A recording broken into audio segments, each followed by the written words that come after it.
চলতি ভর্তি পরীক্ষায় ৭২ নম্বর পেয়েও মেডিকেলে পড়ার সুযোগ পাননি। রাজধানীর মুগদা থেকে কন্যাকে নিয়ে শহীদ মিনারে এসেছেন মা।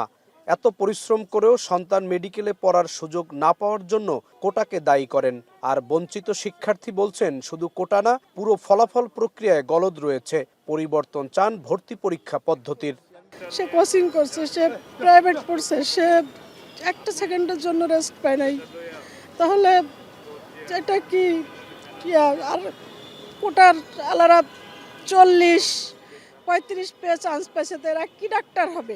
রেজাল্টটা পুরো আনফেয়ার হয়েছে, কোনো দিক দিয়ে কোনো সিস্টেম ঠিক ছিল না। এমনিতে কোটাটা বাতিল হওয়ার কথা ছিল, এটা তো রেখেই দিছে, এটা একটা ব্যাপার। পুনর্পরীক্ষা করুক বা যেইভাবেই হোক, এইগুলো ঠিক করে আসল মেধাবীদের মূল্যায়নটা ঠিকঠাকভাবে করুক।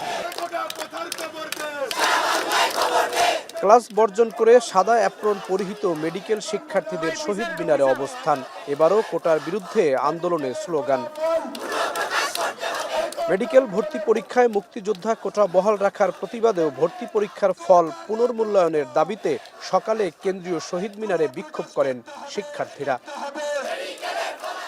সোমবারের মধ্যে ফলাফল বাতিল করার হুঁশিয়ারি দেন তারা। কোটা বাতিল করে ফল পুনর্প্রকাশেরও দাবি জানান তারা।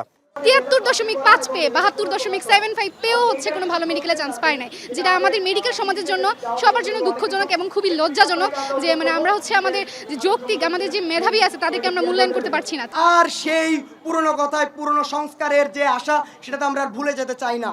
নতুন করে আমাদের এই সংস্কার আবার শুরু করতে হবে, এবং শুরু করতে হবে এই মেডিকেল ভর্তি পরীক্ষার ফলাফল বাতিল এবং পুনর্প্রকাশের মাধ্যমে। এদিকে মেডিকেল শিক্ষার্থীদের সাথে একাত্মতা প্রকাশ করে ঢাকা বিশ্ববিদ্যালয়ের শিক্ষার্থীরাও ভর্তি পরীক্ষা ও চাকরি সহ সব পরীক্ষা থেকে অযৌক্তিক কোটা বাতিলের দাবি জানান অভিভাবকরা।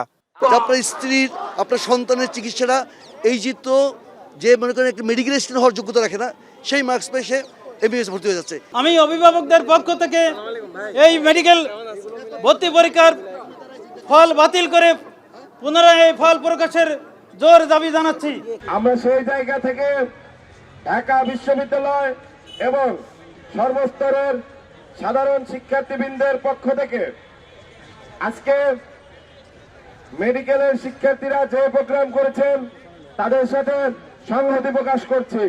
বর্তমানে মুক্তিযোদ্ধার সন্তানদের জন্য ৫%, ক্ষুদ্র নৃগোষ্ঠীর জন্য 1% ও প্রতিবন্ধী ও তৃতীয় লিঙ্গের জন্য 1% কোটা সংরক্ষিত আছে। সে অনুযায়ী রোববার মেডিকেল ফলাফল প্রকাশ করে কর্তৃপক্ষ। জাহিদ হাসান, এখন, ঢাকা।